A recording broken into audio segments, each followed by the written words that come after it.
दोस्तों नमस्कार। आज 23 मई है और 23 मई जानते हैं क्यों सुर्खियों में है? क्योंकि अगर आपके पास 2000 रुपये का नोट है तो आप उसे किसी बैंक में जा कर के अदला बदली करवा लें दूसरे नोट से, या फिर अपने बैंक खाता में जा कर के जमा कर दें। आप देश भर में आरबीआई के 19 कार्यालयों में जा कर के भी 2000 रुपये के नोट का अदला बदली करवा सकते हैं, क्योंकि आरबीआई ने 2000 रुपये के नोट को प्रचलन से बाहर कर दिया है।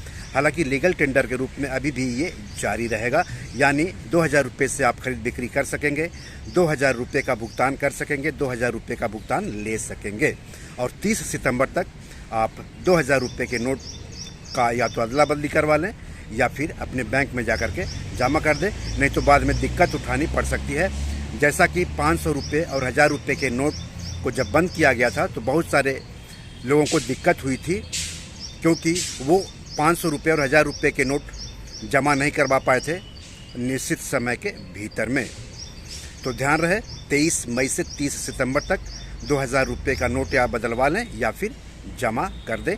एक बात ध्यान रहे कि आप अगर अपने बैंक खाता में जमा करते हैं तो जितनी मर्जी हो उतना 2000 रुपये का नोट जमा कर सकते हैं, लेकिन अगर 50,000 रुपये से ज़्यादा जमा करते हैं तो आपको पैन देना पड़ सकता है।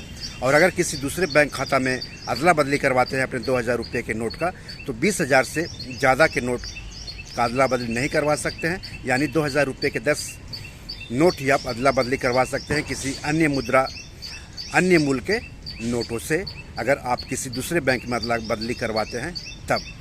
तो मत चूकिए मौका, 23 मई से लेकर के 30 सितंबर तक 2000 रुपये के नोट को बदलवा लें या फिर जमा कर दें।